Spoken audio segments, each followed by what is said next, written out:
Today's book that we're going over is 4,000 Weeks, Time Management for Mortals by Oliver Burkeman. I won't be looking at the book because I take notes on an Evernote. While I read the book, usually I'll highlight, write quick notes to myself, things like that, take quotes from the book, and most of this podcast will involve quotes. I know I started the last one with a quote, so I'm going to start this one with a quote. Embracing your limits means giving up hope that with the right techniques and a bit more effort, you'll be able to meet other people's limitless demands, realize your every ambition, excel in every role, or give every good cause or humanitarian crisis the attention it seems like it deserves. It means giving up hope of ever feeling totally in control or certain that acutely painful experiences aren't coming your way. And it means giving up as far as possible. The master hope that lurks beneath all of this, the hope that somehow this isn't really it, that this is just a dress rehearsal, and that one day you'll feel truly confident that you have what it takes. And this is literally the last piece from the book in his foreword, which is called Beyond Hope. Because the whole idea is that we can only hope that we can accomplish so much in our life, but really it comes down to giving up hope on certain things because we just do not have the capacity, especially in a very connected world. And it's a difficult thing to do. As if you watch the news, there's something happening in many different countries at any given time, including your own country, your local communities, your family. There's so much going on. How can you handle all of it? Which is, excuse me. This book is my favorite book of 2022 so far. I still have a few other books by the end of the year that I'll be reading, so that can change. But this still holds number one in my eyes for 2022. I read it back sometime in April, based on what my notes show here that I read it in April. So let's start, shall we? So one of the things he talks about, and he starts with, is productivity. Productivity is a trap. That's one of the first things he says. And it's interesting because there's so many people that I follow I talk about productivity hacks and you need to be productive. This is how to be efficient and productive. And any one of my friends will tell you I'm like the efficiency king. I get upset when things aren't efficient. And this book is letting me take a step back and being like, is me being efficient and productive actually undermining the things that I truly want to do? And I know that you watching YouTube, a lot of YouTubers are very efficient. They produce a lot, right? They're very productive in their work. I am productive and I still have a full-time job while I'm doing this and building this community. But one thing he says right after that is why productivity is a trap. So this is the quote. Becoming more efficient just makes you more rushed. And trying to clear the decks simply makes them fill up again faster. Nobody in the history of humanity has ever achieved work-life balance. Whatever that may be, and you certainly won't get there by coping the 16 successful people do before 7 a.m. And when I read that, I was like, God damn it. Like, he's so right. I noticed, right, one thing, and I'll give an example for like my day-to-day work. If I answer a Slack message, now that we use Slack, most of the work world is moving away from emails. If I answer a Slack, and immediately, if it's a question, obviously a question begets more questions depending on the answers to that question, right? So as I'm answering that, it's requiring them to probably have more questions or want to have some clarity. If that doesn't happen, that in turn turns into a meeting, because obviously through written communications, things can get lost. Communication can be a little right? I had a lack of words, so I had to use that But I've always believed that work-life balance is unachievable. There's no way. There's no way. I believe in, on the other hand, for those that are like, what are you talking about? I believe in work-life integration. You need to integrate. That's why you need to find a job that you really love doing that can integrate within your life. And when you love what you're doing, it doesn't feel like work, right? So that's where, to me, the integration lies. And you hear this a lot of people who love their jobs. They do exist. I'm lucky to have a father who really loves what he does. He owns his own business, and I hear that from him all the time. It's just part of his life.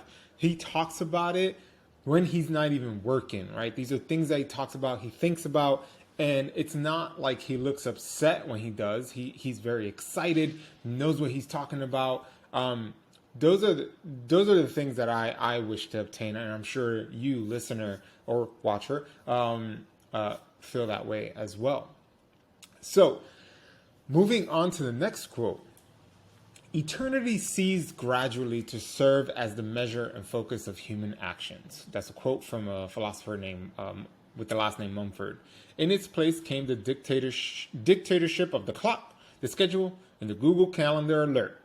Marilyn Robinson's joyless urgency and the constant feeling that you ought to be getting more done. The trouble with attempting to master your time, it turns out, is that time ends up mastering you. So all this urgency, I remember when I was reading this book, and it's another reason, and if you listen to podcasts for a long time, you understand that I want to move out of a city or very dense populated place, because I just feel like it's why I left New York in the beginning, was the sense of urgency was just in the city's energy. Some people love that, and I think they love that for reasons that aren't healthy, but that's a conversation for another podcast. But in any city, I moved to the Bay Area, and the Bay Area has many little cities, right? Obviously, San Francisco being the most known one, but you have other cities within the San Francisco Bay Area, right? Palo Alto, Oakland, and the vast, Mountain View, all these places where the big tech companies are. And you can see it. You can still feel it. And I'm like, well, I left one city that was like that to another city that's like that. Like, what? Like, I didn't want to do that because I was looking for a more relaxing place to live that allows for more creativity to creep in. And this idea that we have to be urgent, we have to, and it all started when we, as a humanity, created the clock. And eventually that turned into all the other things, the schedule, the Google Calendar alert, your phone constantly going off. My phone, I turn off all notifications. There's nothing turned on because I used to have an Apple Watch. I do not wear it anymore. I do not want my attention, because it is the attention economy. He's going to talk about that. I don't want my attention to be stolen. I need to focus. When I'm at work, I need to focus. And sometimes it's really difficult because Slack became a thing. And I know there's an author, he wrote Deep Work, which is another great book that I didn't read. I actually just watched a YouTube summary on it. But I know that he talks about like the biggest mistake we continue to make is becoming more accessible, which can help for some, but it harms a lot more than it helps. All right, moving on. Next quote. General principles of the efficiency trap. Rendering yourself more efficient either by implementing various productivity techniques or by driving yourself harder won't generally result in the feeling of having enough time, because all else being equal, the demands will increase to offset the benefits. Far from getting things done, you'll be creating new things to do. I read that and was just like, oh my God, like I fought, I think all of us that are professionals or entering the professional world, this can be a trap. And this is why I'm currently very fascinated by Generation Z, since they're entering the workforce. A lot of them are graduating college, and I'm seeing it in my organization and how they think differently, how they really care about, their life and like enjoying their life outside of work. And I think they're starting to hedge against this, for the last, what I would say 30 or 40 years that we've been so productive in the workforce, working our asses off, working multiple hours, right? And don't knock people that do that. Some people really enjoy that legitimately. Like, they love what they do. And like I said, they probably don't think of work as work. They just think of it as something that they do and their life's purpose. And I think that's okay. If you are putting those many hours and your health is fine, your family's happy, you're happy, like, that's okay. But that's rare, and those are outliers at the moment. That may change in the future. And this leads into this efficiency trap has bled into every aspect of our life. So a following quote to that, like right under, is convenience culture seduces us into imagining that we might find room for everything important by eliminating only life's tedious tasks. But it's a lie. You have to choose a few things, sacrifice everything else, and deal with the inevitable sense of loss that results. Convenience culture, it's something that, look, over the last few years, we created Uber. We've created all these food delivery, Uber Eats, DoorDash, and all these other apps that exist out there. We have apps to pick up our laundry. I don't know the name of it, but I've heard friends use it. Picks up your laundry and does it and then drops it off. Like, all these convenience things. One, you're spending money on something that doesn't take that long. With laundry, for instance, all you have to do is put the clothes in the washer and you leave it to wash. You do whatever you have to do. And when it's done, you put it in the dryer. You leave to do whatever you're doing. And when it's done, yes, maybe folding it takes a little bit of time, but save that for the end of the day once you're done with the things that you wanted to do anyway. But convenience culture, and one thing I will use Slack, since we used that as an example earlier, right? We thought it was convenient, right? You don't want to get bombarded with emails. It's always known that if you take a vacation for 2 weeks, you come back, you have hundreds of emails in your inbox. So I think Slack wanted to slash that. Slack is easier to get in contact with people because sometimes you're just, drowned in emails. So, it's easier to get to somebody through Slack. But creating that convenience of getting through somebody is actually taking us away from work that requires intense focus. That deep work that book that I was talking about from the author that I can't think about right now. But sometimes life's tedious tasks, doing those tedious things, washing the dishes, walking your dog, like these tedious things that we have to do on a day-to-day, brush your teeth. These are where the most creative things happen, when your ideas just pop up. You just get great ideas, right? And that's because you're not doing anything. You're doing something so mundane, but you should be blessed by having those moments because they give you the opportunity to have those thoughts and those ideas that can lead. Maybe you're stuck on a project. Maybe you have to share some feedback to somebody and you're having a hard time doing it. It's a hard thing. It gives you time to think through these things, and it's something that we are missing a lot of because everything wants to take our attention right now. Moving on. So one of the chapters, it was one of my favorites. So I'm going to probably say a lot from this chapter. I wrote a lot through this chapter, and it's called Becoming a Better Procrastinator. So as much as we try to remove and eradicate procrastination, everyone struggles with it. Even people who are super successful struggle with procrastination, but obviously more successful people have tools. They have people to support them through those things that they procrastinate with the most. But what he says here is the point isn't to eradicate procrastination, but to choose more wisely what you're going to procrastinate on. So shifting your mentality on procrastination, not seeing it as a negative, bad thing, but seeing it as a tool to use in your tool belt. And in order to focus on what matters most, the real measure of any time management technique is whether or not it helps you neglect the right things.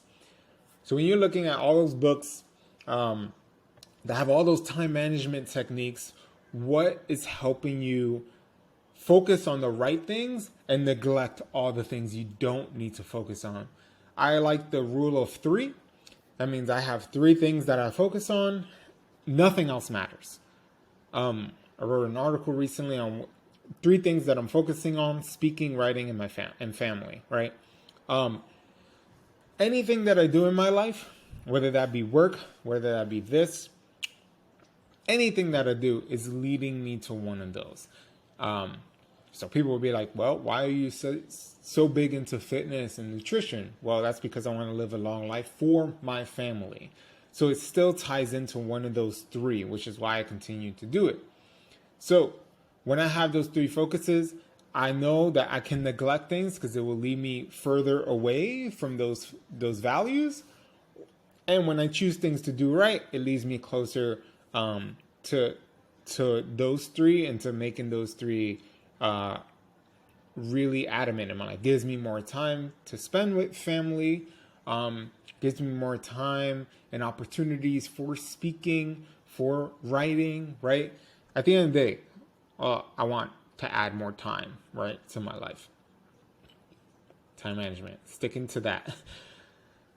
Quote, the real problem of time management today isn't that we're bad at prioritizing the big rocks. Let me put a stopgap there.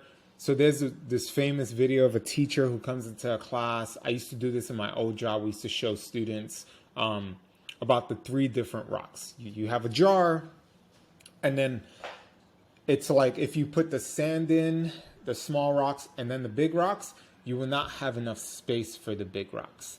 So the point is that you want to put the big rocks in first, right?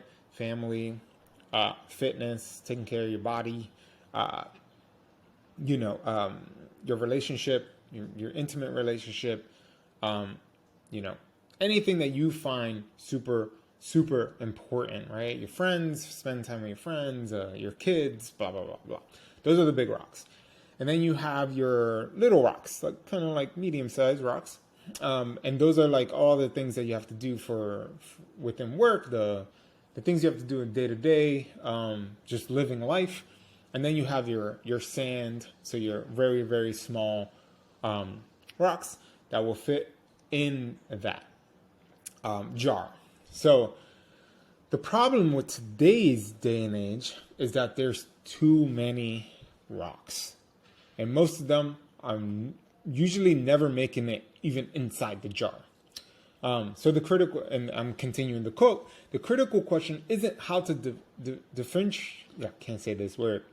differentiate between activities that matter and those that don't, but what to do when far too many things feel at least somewhat important and therefore arguably qualify as big rocks.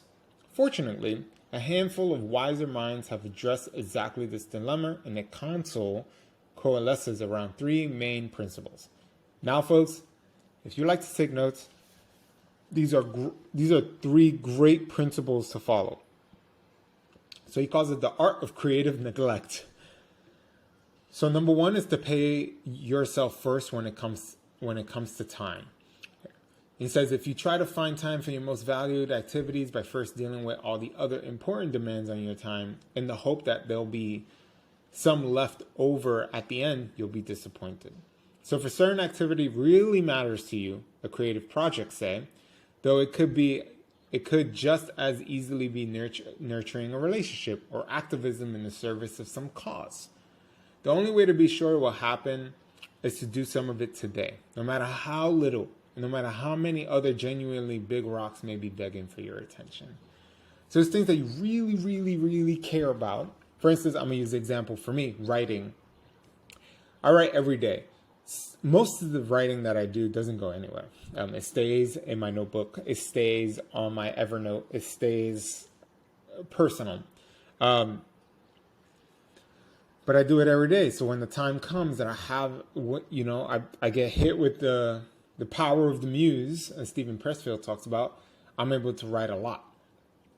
And with that, I can freaking go off, and that eventually turns into one of the articles that you'll probably find on my Substack. Or it leads to ideas for videos or podcasts and things like that. Principle number 2 is to limit your work in progress. And this is where I found I was just like, me and Oliver get it. And he says to work on no more than 3 items at any given time. So I have my big 3 that I work on, but throughout the day, there's like, what are the 3 things that I need to really focus on today? Sometimes those go above 3, especially in my day job. But that's okay. Not all the time are they really big. And if I have to put a little extra time, I work in a place that if I say like, hey, I worked 2 extra hours, can I like take a little bit of time throughout the week outside of work just to gain those 2 hours back? Most of the time, they're pretty good with that. So anyway, once you select those 3 items, all other incoming demands on your time must wait until one of those 3 items has been completed, thereby freeing up a slot. Also, he says it's also okay if you need to abandon something altogether because it isn't working out.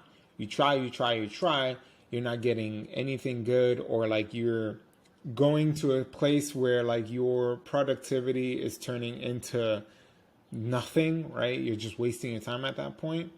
Just let it be and go to something else. The point isn't to force yourself to finish absolutely everything you start, but rather banish the bad habits of keeping an ever proliferating number of half-finished projects on the back burner. So there's that. Then principle 3 is to resist the allure of middling priorities. So those medium rocks we were talking about is learn how to start saying no. I gotta change that. Saying no to things you do want to do, with the recognition that you only have one life. Warren Buffett actually has a great quote, and I'm totally going to be ruining this quote. But he was talking to somebody on a plane. All I remember the story is like he's talking to somebody on the plane, and they say like, "Oh, I have so much that I want to do." And he's like, "Okay, make a list of I think 20 things that you want to do in your life." Guy makes a list of 20 and he goes, okay, I want you, he's like, and list them in the order that you care about the most. So they are in a hierarchy.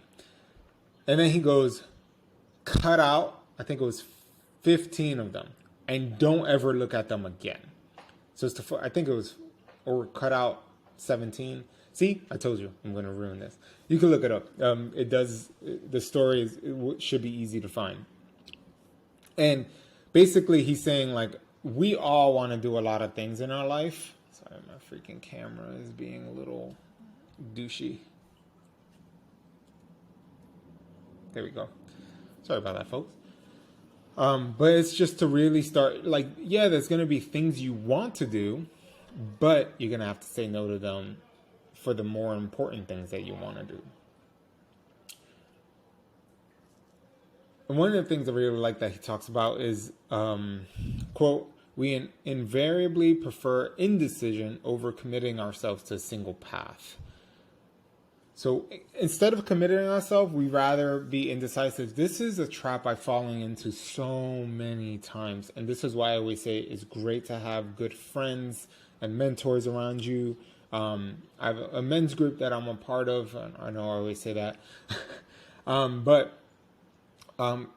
When I go to those men, they really help me whenever I'm going through indecisive part. And it's like, make a decision, commit to it for a few months, and if it doesn't work, then, you find the next thing. Or while you're working through that, whatever that project is, something else may come up that you're like, actually, this is what I really want to do. And then you go there. So we do that for the fact that the simple reason is that we're able to create stories in our head which make us feel like we're doing something, right? So he says here, he was talking to another like scientist friend with the last name Bergson. I don't know why I don't write the full names of these people. Anyway. So he says we do this because the future which we dispose of to our liking appears to us at the same time under a multitude of forms equally attractive and equally possible. In other words, it's easy for me to fantasize about Say a life spent achieving stellar professional success while also excelling as a parent and partner, while also dedicating myself to training for marathons or lengthy meditation retreats, or even volunteering in my community.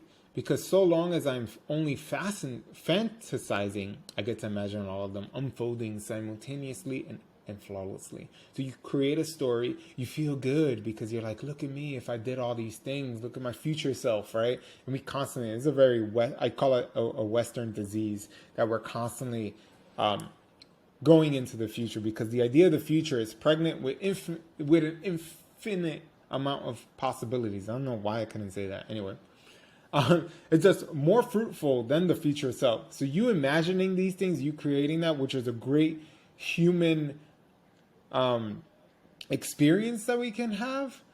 But when we are imagining it, sometimes we can feel ourselves there, which can be good if you know how to do it correctly, Dr. Joe Dispenza way. But your whole goal is to work towards that future and that reality. So it's kind of one of those things. It's like a conundrum. So we always find more charm in those dreams than in the reality.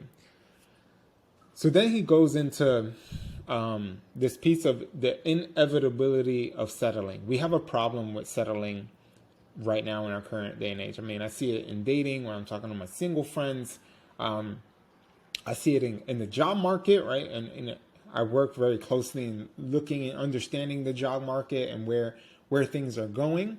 But what he says here is that you will settle, and this fact ought to please you, because most of us don't want to settle. We want the best of the best of the best. But the fact is, it's like the billionaire, right?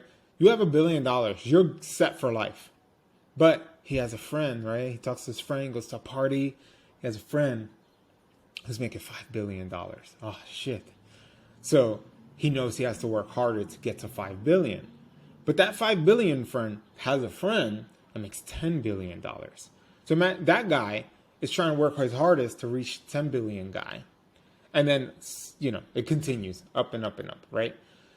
So apparently this guy named Robert Goodwin wrote a whole piece on this topic. It was on settling, which he demonstrates to start with is that we're inconsistent when it comes to what we define as settling. Everyone seems to agree that if you embark on a relationship when you secretly suspect you could find someone better, you're guilty of settling because you're opting to use up a portion of your life with a less than ideal partner. But since time is finite, the decision to refuse to settle, to spend a decade restlessly scouring online dating networks for the perfect person, is also causing a case of settling. Because you're opting to use up a decade of your limited time in a different sort of less than ideal situation. So either way, you're settling. You're settling with your less than ideal partner, which, as Karina and I have talked about on this podcast, which you would eventually, that person will become ideal based on like what you're looking for. Are they able to fill at least 75% of the values that you look for in someone else? The issues that they do have and those problems that you do find, because you will, are they things that you can deal with, right? That you can be like, yeah, this isn't ideal, this isn't perfect, but it's not a definite no. It's like, maybe they'll get better with that thing, right? Now, if they're an abusive person, if they're very emotional, and that emotional turns physical, these are things that are definitely get away, like run away as far as possible. But for the most part, if they, I don't know, put the towel on the rack wrong, and that kind of annoys you, I don't think that's something to be like, definitely not. That's like something that's like, it's something I could deal with. And yeah, I don't have anything more to say to that because we talk about that in the podcast when I bring on Karina. And then another thing talks about is that this idea of striving or living life to the fullest is a big Western thing, is a huge mistake. And not because settling and striving is unavoidable, but also because living life to the fullest requires a sense of settling. So you must settle. He says, in a relatively enduring way, upon something that you will be the object of your striving. In order for that striving to count as striving, in order for that striving to count as striving, I wrote that twice, sorry.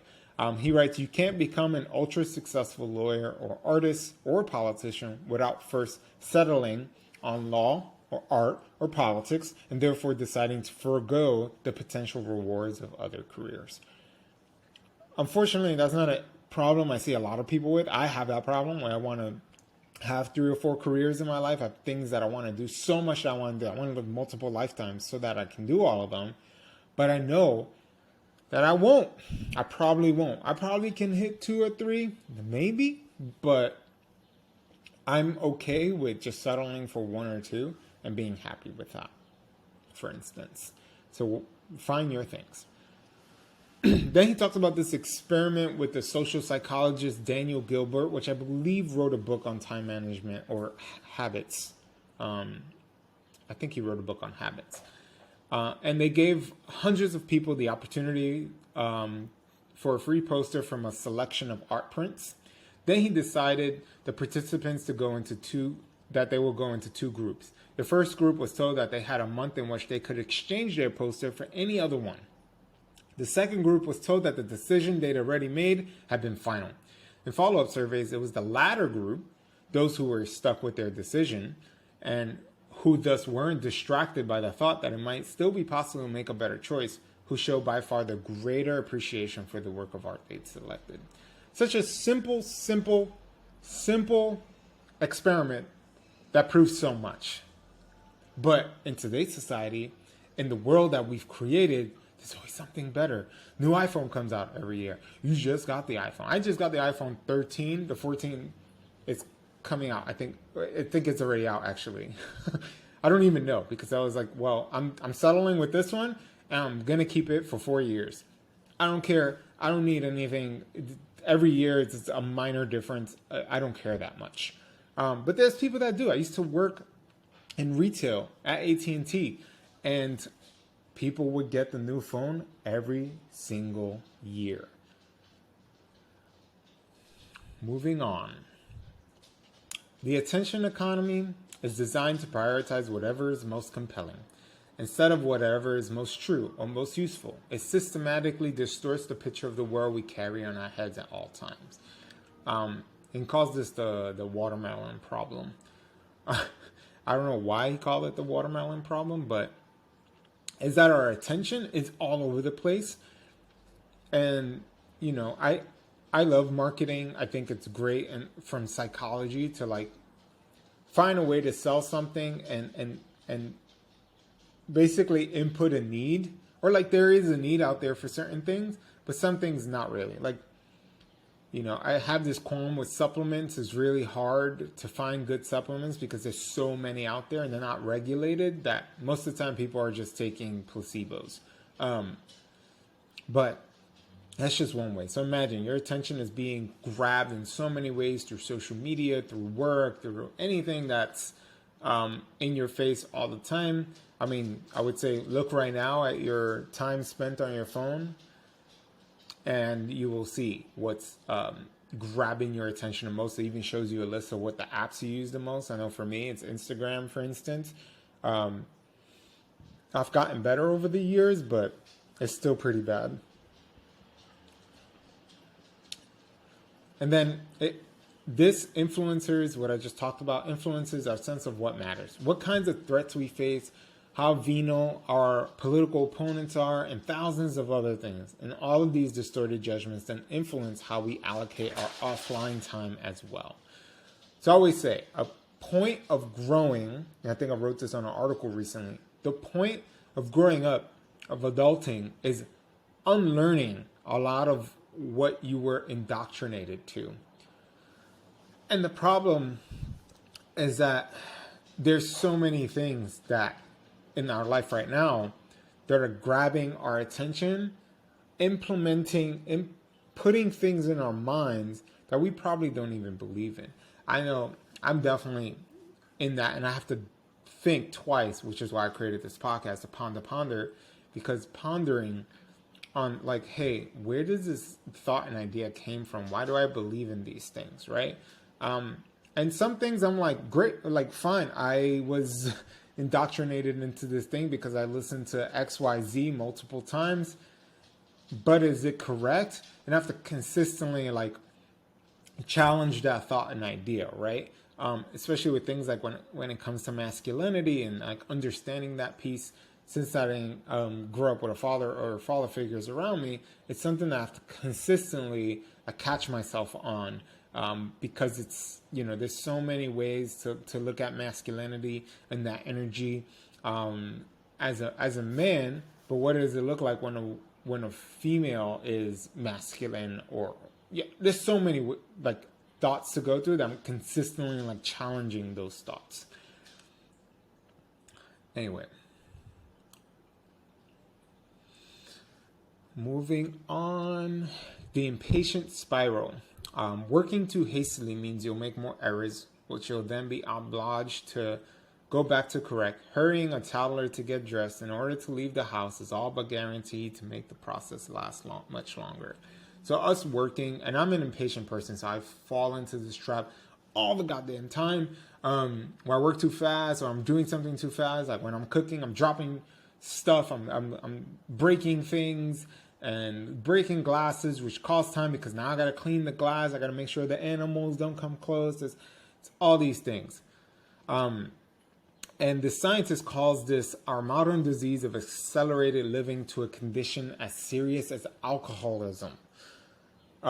Some people definitely get offended when she makes this point, Mrs. Brown. But her point isn't that compulsive hurrying is as physically destructive as an excess of alcohol. It's that the basic mechanism is the same. As the world gets faster and faster, we come to believe that our happiness or our financial survival depends on our being able to work and move and make things happen at a superhuman speed. We grow anxious about not keeping up, so to quell the anxiety, to try to achieve the feeling that our lives are under control, we move faster. Again, a trap that I really fall into. It's so bad. After reading this book, I was doing well. I was taking my time with things. I was moving at a slower pace. I was trying to respect, I live in California, which is much slower than New York City. I was trying to respect the fact that some people, living in California, I could see why. And why taking your time with things is actually better than just moving fast. Because for me, it's like life is ending every minute at a time. I need to go. I need to get to the place. I need to do this thing as fast as possible. I need to release this episode as fast as possible. All these things. But where is it leading me to? It's just creating more anxiety, which is something that I still struggle with to this day. And final thought on this is where if you find yourself sliding into alcoholism, for instance, compassionate friends may try to intervene to help you steer in the direction of a healthier life. Speed addiction tends to be socially celebrated. Your friends are more likely to praise you for being driven when you live this fast moving life, right? You tend to get more praise when you're working that, and that's something that shouldn't be praised. Anyway. Then he talks about the 3 principles of patience. So the opposite of living that life, right? The first is to develop a taste for having problems. Behind our urge to race through every obstacle or challenge in an effort to get it dealt with, there's usually the unspoken fantasy that you might one day finally reach the state of having no problems whatsoever, which is bullshit. As a result, most of us treat the problems we encounter as doubly problematic. First, because of whatever specific problem we're facing, and second, because we seem to believe, if only subconsciously, that we shouldn't have problems at all. But you want to have good problems. You want to have problems that you're excited to tackle, right? So how can you make sure that you're working towards having those kinds of problems? Second principle is to embrace radical incrementalism. The most productive and successful among folks generally made writing a smaller part of their daily routine than others, so that it was much more feasible to keep going with it day after day. I know that some authors that I follow, Ryan Holiday being one of them, they write a little every day. They write enough They know their limit. They know their caps through years and years of practice. So as someone starting, you got to find out what's the smallest amount you could do that will keep you coming back every single day, and then build on top of that until you find your maximum, and then you'll fall somewhere in the line in between. From what I've heard, most writers, for instance, work about 4 hours a day. So they'll put in most of that time in the morning, and then they'll put a little bit in the afternoon, and that's mostly for editing. So just some good thing to learn from a lot of writers and how they live their life. And third principle is more often than not, originality lies in the far side of unoriginality. And then he talks about cosmic insignificance theory. This is the quote: something much more fundamental to being human is the understandable tendency to judge everything from the perspective you occupy, so that the few thousand weeks for which you happen to be around vitally come to feel like the linchpin of history, to which all prior time was always leading up. These self-centered judgments are part of what psychologists call the egocentricity bias, and they make good realistic sense of your own sheer irrelevance. Considered on the timescale of the universe, you'd probably be less motivated to struggle to survive and thereby to propagate your genes. Just always thinking like, I'm not that important. And at the same time, I matter, right? So it's tough to find that middle. But this is something that we have to work towards. And obviously I wanted to leave with the last part is with some questions, because this is the Pound podcast to give you some things to think about. I'm going to leave you with 5 questions. I know it's a lot. So I'd say one at a time. I'm a big fan of journaling. I actually take these questions and journal on them. Maybe I'll share that sometime in the future. But for now, I like to keep it to myself. But anyway. So question 1. Where in your life or your work are you currently pursuing comfort when what's called for is a little discomfort? Right? So find projects that matter to you. And when you think about going through all those pieces, do each of your choices and what you're choosing diminish you or enlarge you?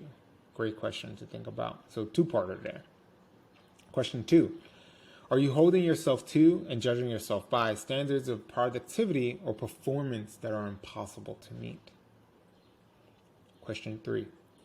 In what ways have you yet to accept the fact that you are who you are, not the person you think you ought to be? Question 4. In which areas of life are you still holding back until you feel like you know what you're doing? I would say just do it, bro. Question 5. How would you spend your days differently if you didn't care so much about seeing your actions reach fruition? And that's all we got, folks.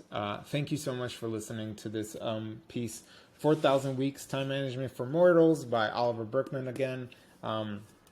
Please support Oliver through buying this book, because everyone learns differently. I only picked out a few things that really stuck out to me.